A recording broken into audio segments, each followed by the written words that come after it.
A very good morning to all of you. I am Dr. Ranjita and you all are welcome to Study IQ. आज के इस lecture में हम लोग पढ़ने जा रहे हैं क्लास 11 बायो एनसीईआरटी के बायोलॉजी एनसीईआरटी के चैप्टर नंबर 17 के बारे में। तो इस चैप्टर में हम लोग पढ़ रहे हैं breathing and exchange of gases. अगर आपका कोई स्पेसिफिक सवाल है तो आप मुझे इस ईमेल एड्रेस पर मेल कर सकते हैं। ये मेरा इंस्टाग्राम लिंक है और ये मेरा टेलीग्राम चैनल का लिंक यहाँ पे दिया गया है। जितने भी चैप्टर्स हैं मेरे उन सब के पीडीएफ को आप इस टेलीग्राम लिंक पर डाउनलोड कर सकते हैं। अगर आप चाहते हैं क्लास 6 से लेके क्लास 10 साइंस या एनसीईआरटी के चैप्टर्स को देखना तो उन सब के लिंक्स भी इसी टेलीग्राम चैनल पर दिए गए हैं। जब आप मेरा टेलीग्राम चैनल ज्वाइन करें तो कृपया लिंक में मेरे नाम का स्पेलिंग ज़रूर चेक कर लें।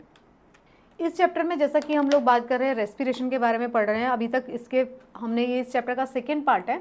हमने इसके फर्स्ट पार्ट में पढ़ा था कि रेस्पिरेशन और ब्रीदिंग में क्या डिफरेंस है, ब्रीदिंग क्या होती है और रेस्पिरेशन क्या होती है, दोनों में क्या डिफरेंस है, एरोबिक और एनारोबिक रेस्पिरेशन में क्या डिफरेंस है। हमने बात किया था कि रेस्पिरेटरी ऑर्गन्स कौन कौन से होते हैं, अलग अलग तरीके के ऑर्गेनिजम्स अलग अलग तरीके के ऑर्गन्स को यूज़ करते हैं रेस्पिरेशन के लिए। फिर हमने कंडक्शन वाला जो सिस्टम है रेस्पिरेटरी सिस्टम, उसके जितने भी ऑर्गन्स है उसके बारे में बात किया।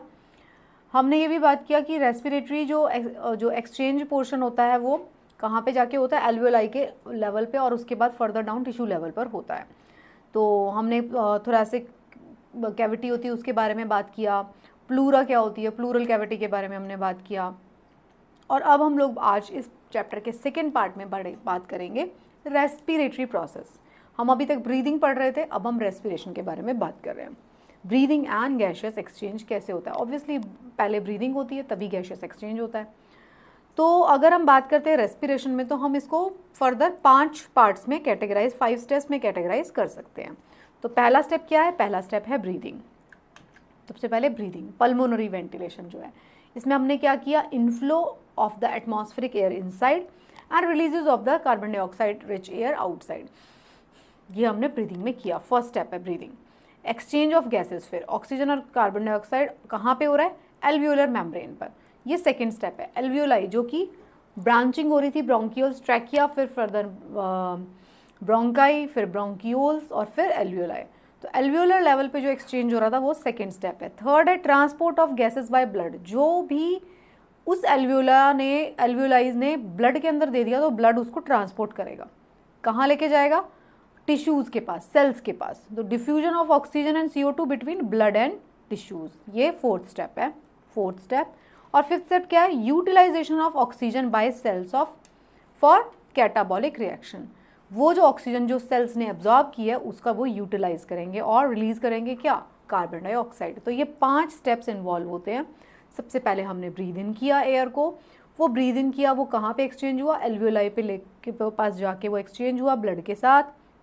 फिर वो ब्लड जो है उसने ट्रांसपोर्ट करके उसको ले गया, उस ब्लड ने उसको कहाँ पे पहुँचा दिया, टिश्यूज़ में, और टिश्यूज़ में ऑक्सीजन और कार्बन डाइऑक्साइड का चेंज हुआ आपस में।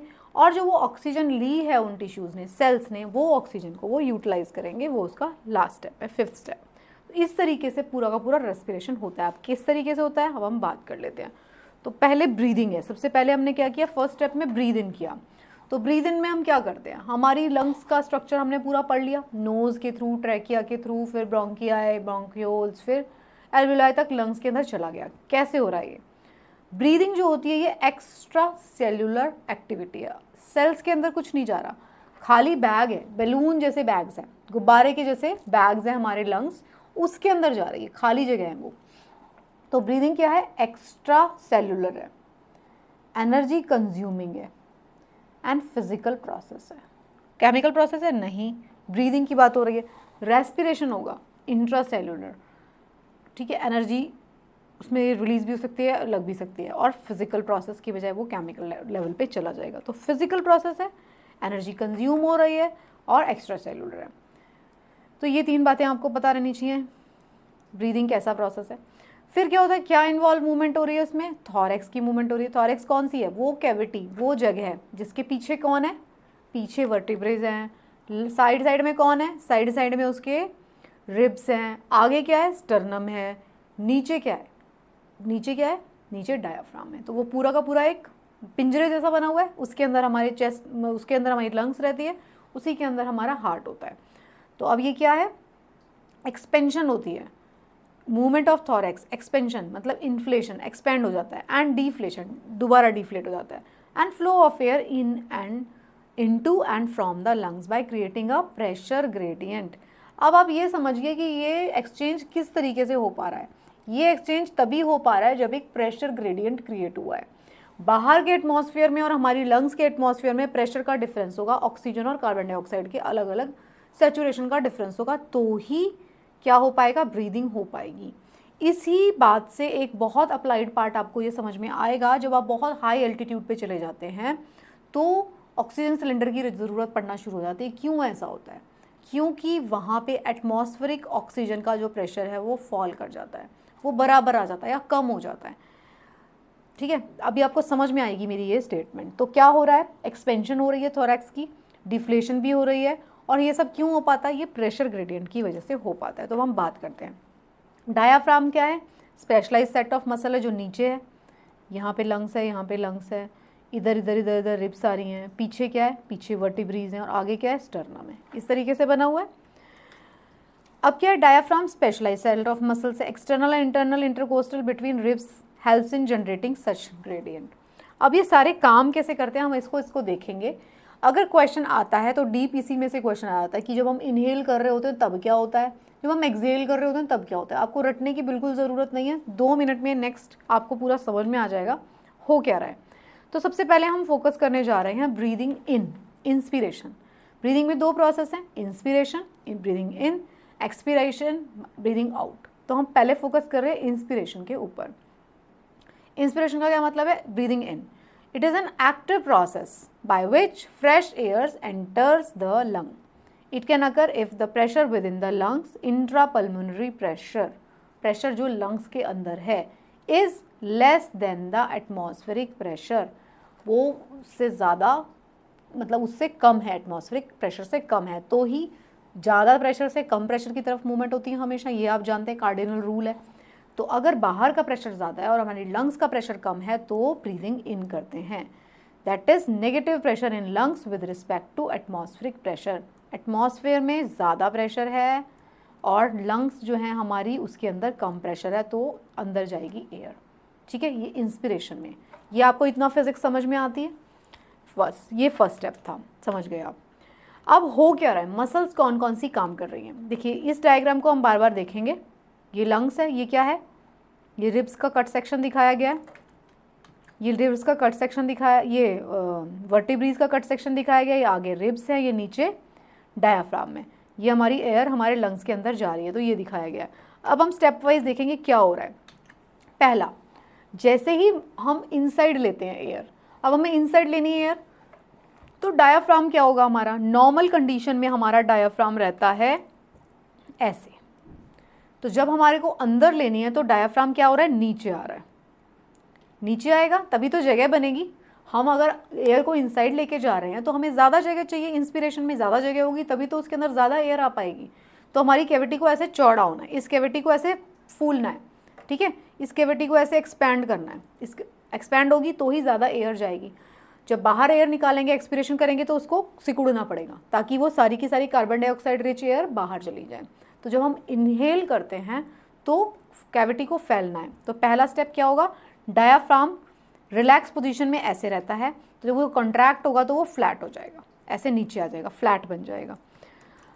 रिलैक्स पोजीशन में डायाफ्राम की पोजीशन होती है वो कॉन्वेक्स रहता है अपवर्ड साइड पे। जैसे ही उसको फैलना होगा तो वो क्या होगा, फ्लैट हो जाएगा, चौड़ा हो जाएगा, फ्लैट हो जाएगा। तो यही दिखाया गया इसमें, अब आप समझिए। डायाफ्राम क्या होगा, it is lowered by contraction of its muscle fibre and becomes flat, नीचे चला जाएगा और फ्लैट हो जाएगा ताकि जगह बन जाए। नॉर्मल कंडीशन में वो ऐसे रहता है, ऐसे करने पे ऐसे हो जाएगा। This causes an increase in volume of the thoracic chamber in the anterior posterior axis. तो पहला चीज़ आप क्या समझ गए, डायाफ्राम चला गया नीचे और वो सीधा हो गया, पहले ऐसे था।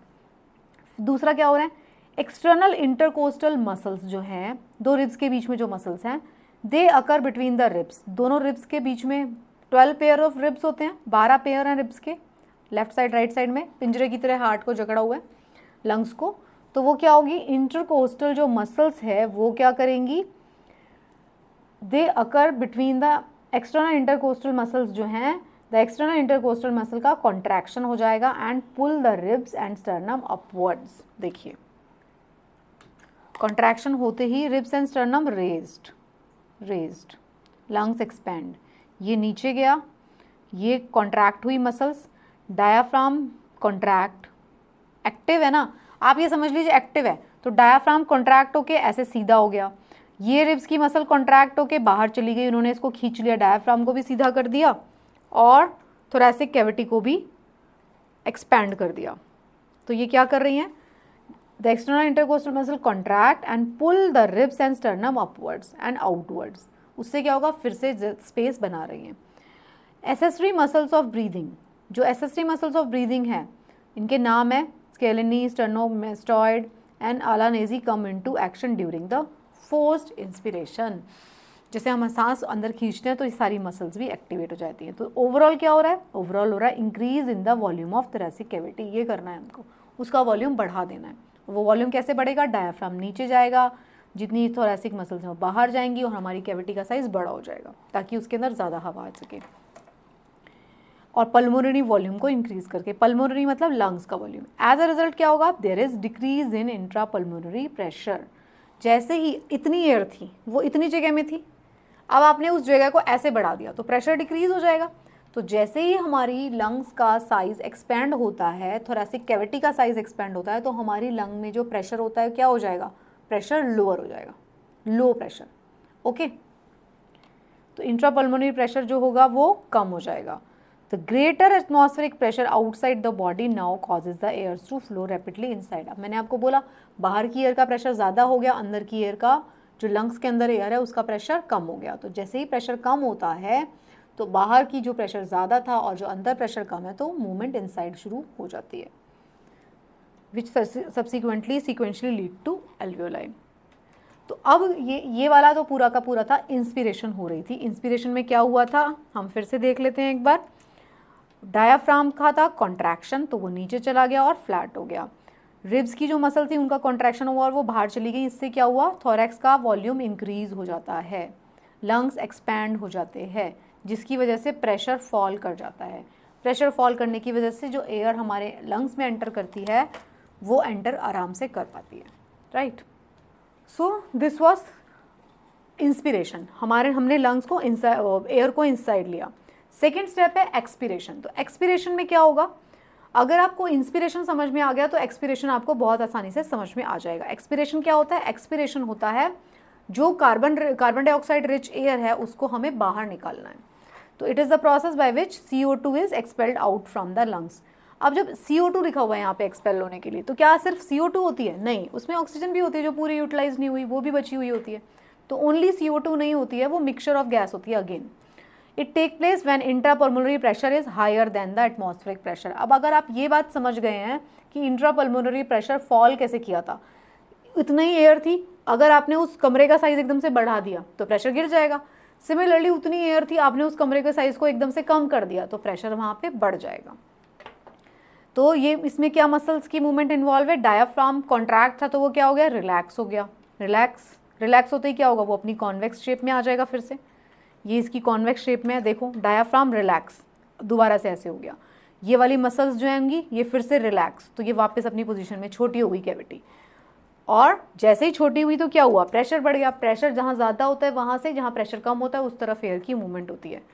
तो क्या हो रहा है, डायाफ्राम हो गया रिलैक्स और वो कॉन्वेक्स शेप में आ जाएगा, जिससे डिक्रीज हो जाएगा वॉल्यूम थोरैसिक कैविटी का। इंटरकोस्टल मसल्स जो हैं वो भी क्या होंगी, दीज मसल्स कॉन्ट्रैक्ट दस pulling the ribs downwards and inwards decreasing the thoracic volume, ये कॉन्ट्रैक्ट हो जाएंगी। तो बेसिकली तीन चीज़ें होंगी, डायाफ्राम जो होगी अपनी कॉन्वेक्स पोजीशन में वापस आ जाएगा, इंटरकोस्टल जो मसल्स होंगी वो डिक्रीज कर देंगी थोरैसिक वॉल्यूम को, और जो एब्डोमिनल मसल्स होंगी, external and internal oblique muscles, वो भी कॉन्ट्रैक्ट हो जाएंगी। मतलब वो सब contract compressing the abdomen and pushing the diaphragm up, उसको अप पहुँचा देंगी। तो ओवरऑल क्या होगा, ओवरऑल जो होता है वो वॉल्यूम जो होगा उसका डिक्रीज होता है। वॉल्यूम डिक्रीज होने से क्या होता है, वॉल्यूम डिक्रीज होने से जो प्रेशर है वो बढ़ जाता है। तो जो ये प्रेशर बढ़ जाएगा, thus decreasing cavity, thus decreasing thereby reducing the pulmonary volume, as a result intrapulmonary pressure increase. Volume decrease होने से प्रेशर इंक्रीज हो गया, तो उससे क्या हुआ, जो एक्सचेंज होगा अंदर से बाहर की तरफ हो जाएगा। तो अब एक बात आपको यहाँ से समझ में आई, इस वाली डायग्राम को देखिए। अब आपको एक बात समझ में आती है, ये ऐसे हो गया, ये वापस आ गई अपने पोजीशन पर और वॉल्यूम डिक्रीज हो गया। तो इससे ये बात आप समझ गए कि जो गैस का एक्सचेंज हो रहा है वो प्रेशर डिफरेंस की वजह से हो रहा है, ये आपको समझना पड़ेगा। तो अगर ये प्रेशर डिफरेंस, जैसे मैंने बात किया था, जब हम ऊंचे ऊंचे पहाड़ों पे जा रहे हैं, ठीक है, हाई स्केल माउंटेन्स पे, माउंट एवरेस्ट पे जा रहे हैं, तो क्या हो जाता है वहाँ पे ऑक्सीजन सिलेंडर लेके जाना क्यों ज़रूरी है? जैसे जैसे आप ऊपर जाते हो प्रेशर फॉल करता जाता है, तो ऑक्सीजन का प्रेशर इतना फॉल कर जाता है, जितना हमारे लंग्स के अंदर प्रेशर फॉल करता है ऑक्सीजन का लेवल भी वहाँ पे कम होता है। मतलब जब हम इंस्पिरेशन कर रहे हैं तो क्या हो रहा है, हमारा लंग्स का प्रेशर गिर रहा है, लंग्स का प्रेशर गिरने की वजह से ही बाहर वाली जो एयर है उसमें से ऑक्सीजन हमारी लंग्स के अंदर आती है। लेकिन अब क्या हो रहा है, यहाँ पर हाई अल्टीट्यूड वाले माउंटेन्स में क्या हो गया, ऑक्सीजन का प्रेशर ऑलरेडी गिरा हुआ है। हमारा यहाँ पे प्रेशर लंग्स में जितना कम होता है वो अंदर लंग्स में खींच नहीं पाता ऑक्सीजन। तो ये प्रॉब्लम होती है कि हमको सपोर्टेड रेस्पिरेशन की ज़रूरत पड़ती है, हमको ऑक्सीजन सिलेंडर साथ में लेके जाना पड़ता है। आई होप आपको ये कंसेप्ट समझ में आ गया होगा। अब इसमें नोट कर लीजिए कुछ। एट रेस्ट ब्रीदिंग जो होती है 12 से 16 टाइम्स पर मिनट होती है, ज़्यादा होती है बच्चों के अंदर।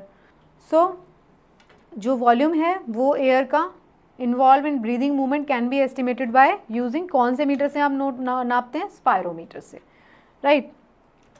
अब आप देखिए इस डायग्राम में आप देख चुके हैं, ये आपको समझ में आ चुका है। तो ये दोनों डायग्राम्स अगर आप समझ गए तो अब आप कभी भी नहीं भूलेंगे कि इंस्पिरेशन में क्या हो रहा है और एक्सपिरेशन में क्या हो रहा है। तो इसी तरीके के क्वेश्चन आते हैं इस वाले पार्ट से। अब हम बात कर लेते हैं इस चैप्टर के लास्ट पार्ट पे, जिसमें कि हम पढ़ेंगे रेस्पिरेटरी वॉल्यूम्स एंड कैपेसिटीज़ के बारे में। तो अगर हम क्वांटिटी ऑफ एयर को, जितनी एयर को अपने लंग्स के अंदर ले सकते हैं वो सबकी अलग अलग होती है। जो कोई एथलीट्स होंगे, जो कोई स्विमर्स होंगे, उनकी कैपेसिटी ज़्यादा होती है क्योंकि वो अपनी लंग्स को ट्रेन कर चुके होते हैं, वो ज़्यादा ऑक्सीजन अंदर लेते हैं। ज़्यादा ऑक्सीजन लेंगे तो उनका उसी हिसाब से उनका जो प्रोसेस है बॉडी के अंदर वो भी ज़्यादा होगा। अगर आप बैठे रहेंगे तो आपका खाना भी उसी हिसाब से, आपकी सेल्स जो हैं यूज़ नहीं करेंगी, तो वो ज़्यादा लेते हैं, तो उसी हिसाब से उनकी लंग्स की कैपेसिटी जो है वो बढ़ती है। तो जो क्वांटिटी है एयर की, the lungs can receive, hold और expel under different condition is called the respiratory volumes. कितनी आप होल्ड कर सकते हो, कितनी बाहर निकाल सकते हो, कितनी अंदर लेके जा सकते हो, वो सारे रेस्पिरेटरी वॉल्यूम्स होते हैं। अलग अलग रेस्पिरेटरी वॉल्यूम जो होते हैं वो मिला के कैपेसिटी बनाते हैं। तो रेस्पिरेटरी वॉल्यूम्स के बारे में हम जल्दी से पढ़ लेते हैं, बड़ा इंटरेस्टिंग है, कुछ भी इसमें डिफ़िकल्ट नहीं है। तो पहला जो सबसे इंपॉर्टेंट है वो है टाइडल वॉल्यूम। तो टाइडल वॉल्यूम क्या होता है? टाइडल वॉल्यूम वो एयर होती है, नॉर्मली बैठ के आप जितनी एयर बाहर छोड़ते हो, जितनी एयर अंदर लेते हो, वो नॉर्मल, कोई फोर्स नहीं यूज़ किया, नॉर्मल बैठे बैठे बात करते करते भी जो वॉल्यूम ऑफ एयर इंस्पायर्ड और expired during normal breathing, normal breathing की बात हो रही है, रिलैक्स पोजीशन में हो आप, रेस्टिंग पोजीशन में हो, उसको कहते हैं टाइडल वॉल्यूम। वो कितना हो सकता है? 500 ml तक हो सकता है। शांति से बैठे हो 500 ml का एक्सचेंज हो रहा है, आपको पता भी नहीं चलेगा, वो अपने आप होता रहता है। It consist of 150 ml of dead space volume and 350 ml of alveolar volume. Dead space volume क्या था? तो पूरे ट्रैक में रहता था। 350 वॉल्यूम एल्वियोलर वॉल्यूम क्या है? जो एक्सचेंज हो रहा था। तो हेल्दी मैन कैन इंस्पायर और एक्सपायर अप्रॉक्सीमेटली 6000 से 8000 ml ऑफ एयर पर मिनट। 12 से कितना था? 12 से 18 तक ब्रीदिंग साइकिल हमारा हो सकता है, और एक साइकिल में कितना लेके जा रहे हैं हम? 500 ml। तो उसी से इसको कैलकुलेट किया गया है। तो 500 ml जो है हमारी टोटल टाइडल वॉल्यूम है, टाइडल वॉल्यूम। फिर हम बात करते हैं एक्सपायरेटरी कैपेसिटी की। ये क्या होता है? ये वो होता है, it is the total volume of air a person can expire after a normal inspiration. उसमें क्या आता है? ईसी में क्या होगा? टीवी भी आएगा और ईआरवी आएगा। अब ईआरवी क्या है? Expiratory reserve volume. Expiratory reserve volume क्या था? एक्सपिरेटरी रिजर्व वॉल्यूम था जो हम फोर्सफुल, अगर हम सांस को बाहर छोड़ते हैं, वो था वो। तो एक्सपिरेटरी कैपेसिटी क्या होती है? एक तो नॉर्मल टाइडल वॉल्यूम जितना हम नॉर्मली निकाल रहे हैं, और एक था ईआरवी। ईआरवी क्या है? एक्सपिरेटरी रिजर्व वॉल्यूम, जिसको हमने फोर्स के साथ बाहर निकाला। टेक्निकल कुछ नहीं है इसमें, एक बार आप समझ लीजिए, आपको समझ में आ जाएगा। फंक्शनल रेजिडुअल कैपेसिटी क्या होती है? It is the volume of air that will remain in the lungs after normal expiration. It includes residual volume and expiratory reserve volume. Residual volume और एक्सपिरेटरी रिजर्व वॉल्यूम जो है वो रहता है हमारी लंग्स के अंदर। हम कौन सा निकालते हैं बाहर? टाइडल वॉल्यूम जो था, हम तो टाइडल वॉल्यूम को निकालते हैं बाहर। एक्सपिरेटरी रिजर्व वॉल्यूम तो अंदर ही रहता है, फोर्स के साथ निकालेंगे तभी बाहर आएगा वो। तो reserve volume plus expiratory reserve volume है। रिजर्व वॉल्यूम क्या है? कुछ एयर ऐसी होती है जो कितना भी फोर्स लगा लो वो बाहर नहीं निकलेगी, नहीं तो लंग्स कोलैप्स हो जाएंगे। तो ये वो वाली एयर है, प्लस ये फोर्स के साथ हम निकाल सकते हैं। फिर आती है vital capacity, again very important. Vital capacity क्या है? ये वो मैक्सिमम वैल्यू है एयर की a person can breathe in after a force expiration, और maximum volume of air person can breathe out after a force inspiration. तो इसके अंदर क्या आएगा? टाइडल वॉल्यूम आएगा, ज़रूर आएगा। इंस्पिरेटरी रिजर्व वॉल्यूम आएगा, प्लस एक्सपिरेटरी रिजर्व वॉल्यूम भी आएगा। फोर्स के साथ कितना निकाला और फोर्स के साथ कितना अंदर लिया, उन दोनों को भी जोड़ देंगे, प्लस टाइडल वॉल्यूम, तो जितना नॉर्मली तो आप कर रहे थे। ये सारा मिला के होती है वाइटल कैपेसिटी। तो वो डिफरेंट होती है, एज, सेक्स, आप कितनी एक्टिविटीज़ करते हो उसके अकॉर्डिंग आप अपनी जो वाइटल कैपेसिटी है उसको बढ़ा सकते हैं। अगर आप एक एथलीट हैं, अगर आप एक स्विमर हैं, अगर आप एक रनर हैं, क्योंकि आपकी लंग्स को फिर आदत पड़ जाती है ज़्यादा ऑक्सीजन लेने की। फिर आता है टोटल लंग कैपेसिटी। ये क्या होती है? It is the total volume of air present in lungs after a force maximum inspiration. तो इसके अंदर क्या आएगा? Vital capacity plus reserve volume, और reserve volume plus ERV plus TV plus IRV। कहने का मतलब ये है कि आप जो है अपनी वाइटल कैपेसिटी को कितना फोर्स करके इनसाइड ले सकते हो, कितना फोर्स करके आउटसाइड ले सकते हो, प्लस जो आपका नॉर्मल वॉल्यूम है टाइडल वॉल्यूम, उसको आप बढ़ा सकते हैं। जो वाइटल कैपेसिटी होती है वो हायर होती है किस में? एथलीट्स में, माउंटेन ड्वेलर्स में, then in plain dwellers. Man में ज़्यादा होती है as compare to women, young ones में एज़ कम्पेयर टू ओल्ड। तो जितने भी पल्मोनरी वॉल्यूम एंड कैपेसिटीज़ हैं are about 20 to 25% less in women than in man. They are greater in tall person. Man और वुमेन में भी difference इसीलिए उनके बॉडी स्ट्रक्चर के वजह से, लंबे लोगों में ज़्यादा होंगे, स्मॉल लोगों में कम हो जाएगा। During respiration lungs and respiratory tract are never divide of air, instead there is a tidal volume of air. वो कभी भी खाली नहीं होते हैं, कभी भी नहीं होते हैं। टाइडल वॉल्यूम नहीं होता, रेजिडुअल वॉल्यूम आएगा यहाँ पे, रेजिडुअल वॉल्यूम, ठीक है, वो एयर में हमेशा रहता है। फिर अब हम बात कर लेते हैं गैस एक्सचेंज। अब हमने बात किया था, अब हम रेस्पिरेशन की बात कर रहे हैं।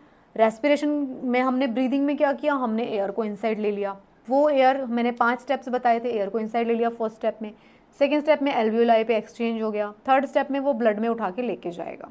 ये सब कर रहे थे। तो एक्सचेंज जो होता है गैसेस का वो किसके ऊपर डिपेंड करता है? तो प्राइमरी साइट कौन सी है एक्सचेंज ऑफ गैसेस की? Alveoli and tissues. एल्वियोलाई के साथ साथ ब्लड वेसल्स पड़ी हुई हैं। It occurs by simple diffusion. उसमें एक्सचेंज कैसे हो रहा है? देखो, प्रेशर डिफ्यूज जो एक तो प्रेशर ग्रेडियंट है, उसकी वजह से एयर का डिफ्यूजन गैसेस एक्सचेंज हो रहा है। बट ऑक्सीजन की कंसंट्रेशन जहाँ पे ज़्यादा होगी, जहाँ पे कम होगी, उसमें से सिंपल डिफ्यूजन के फॉर्म में वो एक्सचेंज होगा, mainly based on pressure and concentration gradient. ये हमारा कार्डिनल रूल यहाँ पे चलेगा। फैक्टर्स कौन कौन से हैं जिसके ऊपर ये डिफ्यूजन डिपेंड करता है? एक तो thinness of membrane, surface area of the membrane, कितनी ज़्यादा सरफेस से एक्सचेंज है, permeability of the membrane, solubility of the gases and partial pressure gradient. दोनों साइड पे कितना पार्शियल प्रेशर ग्रेडियंट क्रिएट किया गया है। अब आप इसको समझने की कोशिश करिए। एक ऐसे बैग पड़ा हुआ है, यहाँ पे कोई सेल पड़ी हुई है, यहाँ पे अगर ऑक्सीजन की कॉन्सेंट्रेशन ज़्यादा है, यहाँ पे कम है अगर ऑक्सीजन की कॉन्सेंट्रेशन, तो यहाँ से यहाँ फ्लो होगा। यहाँ पे ज़्यादा हो जाएगी तो यहाँ से यहाँ फ्लो होगा। सिंपल सी है, सिंपल सी फिजिक्स लगेगी यहाँ पर, उसी से आपको सारी बात समझ में आएगी। पार्शियल प्रेशर क्या होता है? Of a gas is the pressure it exerts in a mixture of gases is equal to the total pressure of the mixture divided by percentage of that gas in the mixture. इसी के basis पे inspiratory reserve volume, expiratory reserve volume, residual volume, ये सब आप समझ सकते हैं। Inspiration capacity, inspiratory capacity, ये सब आप यहाँ पे पढ़ लीजिएगा। हम पढ़ेंगे गैसेस एक्सचेंज के बारे में। Exchange of gases between alveoli and blood, वो कैसे हो रही है? देखो, इस डायग्राम से आपको समझ में आ जाएगा। एल्वियोलाई से एयर अंदर गई, यहाँ पे ऑक्सीजन का कॉन्सेंट्रेशन ज़्यादा है और यहाँ पे ऑक्सीजन का कॉन्सेंट्रेशन कम है ब्लड वेसल में, तो ऑक्सीजन इधर से इधर एक्सचेंज हो जाएगी। ओके, अब यही ऑक्सीजन उठा के लेके जाएगा, यही जो ब्लड वेसल्स हैं हमारी उठा के लेके जाएंगी टिश्यूज़ के पास। कहीं पे भी टिश्यूज़ हैं, ये देखिए, ये टिश्यूज़ के पास ले जाएंगी। यहाँ से ऑक्सीजन यहाँ पे उठाई इन्होंने, ये हार्ट में ले गई, हार्ट ने इसको पंप कर दिया। सॉरी, हार्ट ने इसको पंप कर दिया, टिश्यूज़ के पास चली गई। अब टिश्यूज़ के पास क्या है, ऑक्सीजन उन्होंने ले लिया टिश्यूज़ ने, क्योंकि उनके पास ऑक्सीजन कम था, और उसको यूज़ कर लिया, और उनके पास कार्बन डाइऑक्साइड ज़्यादा था, उन्होंने इनको कार्बन डाइऑक्साइड दे दिया। ये आई ब्लड वेसल्स लेके, अब इसके अंदर कार्बन डाइऑक्साइड का ज़्यादा कॉन्सेंट्रेशन वाला ब्लड है, यहाँ पे हार्ट में गई, हार्ट ने लंग्स के पास भेज दिया, यहाँ पे पहुँची, कार्बन डाइऑक्साइड इधर छोड़ दिया, ऑक्सीजन एब्जॉर्ब कर लिया। सिंपल डिफ्यूजन प्रोसेस, इतना सा ही सिंपल सा ही प्रोसेस है। जो एक्सचेंज होता है between lungs and alveoli and pulmonary capillaries is called external respiration. ये एक्सटर्नल रेस्पिरेशन है। एल्वेलाई वॉल इज जो होती है थिन होती है, उसके ऊपर ब्लड वेसल्स होती हैं, इसको रेस्पिरेटरी मेम्ब्रेन और डिफ्यूजन मेम्ब्रेन भी कहते हैं। इसमें जितनी भी लेयर्स होती हैं ये क्या करती है, लेके जाती है। This membrane has limit of gases exchange between alveoli and pulmonary blood called diffusion capacity. ये सारा आप इसको खुद से पढ़ सकते हैं, जो मैकेनिज्म इन्वॉल्व था वो मैंने आपको समझा दिया। ये देखिए, ये आपने मैकेनिज्म आपको इस वाले डायग्राम से समझ में आ जाएगा। ये एल्वियोलाई का डायग्राम दिखाया गया है। बहुत सारी लंग्स में कितनी एल्वियोलाइज हैं, 300 मिलियन एल्वियोलाइज। तो ये सारी एल्वियोलाई में गैस आई है, ऑक्सीजन, इसका कॉन्सेंट्रेशन ज़्यादा है, ब्लड में कम है, तो ब्लड में ये ऑक्सीजन चली जाएगी। ब्लड में किसका कॉन्सेंट्रेशन ज़्यादा था, कार्बन डाइऑक्साइड का, तो कार्बन डाइऑक्साइड इसको दे देंगे वो। और ये सब कहाँ हो रहा है, ये सब हो रहा है इधर, देखिए इस डायग्राम में। यहाँ से आपने इंस्पिरेशन किया, प्रेशर ऑक्सीजन का 104 है, यहाँ पे प्रेशर कम है, इधर चली गया। कार्बन डाइऑक्साइड का ज़्यादा था तो यहाँ पे चला गया। इधर से ये लेके गया, हार्ट है, ये हार्ट में लेके गई, पल्मोनरी वेन है ये, फिर उसने सारी की सारी बॉडी के अंदर घुसा दिया इसी ब्लड वेसल्स के थ्रू, वो सारी की सारी बॉडी में चला गया। बॉडी में टिश्यूज़ के पास क्या है, टिश्यूज़ के पास कार्बन डाइऑक्साइड ज़्यादा है, ऑक्सीजन कम है, तो उन्होंने झट से ऑक्सीजन ले लिया और कार्बन डाइऑक्साइड वापस दे दिया इस ब्लड को। अब ये ब्लड ने फिर कार्बन डाइऑक्साइड उठा लिया जो ज़्यादा कार्बन डाइऑक्साइड है, और फिर ये यहाँ पे लेके पहुँचा, यहाँ लेके पहुँचा लंग्स के पास, और फिर उसने एक्सचेंज कर दिया। इस डायग्राम से आपको समझ में आ रहा है ना, ये क्या है हमारी, ये लंग्स का डायग्राम दिखा रहा है, ये हमारी पल्मोनरी आर्टरी और पल्मोनरी वेन है जो हार्ट से जुड़ी हुई है। ये हार्ट का जो वेंट्रिकल है वो पूरी बॉडी के अंदर पंप करता है, पूरी बॉडी में घूम घुमा के जो लेफ्ट साइड है उसके अंदर,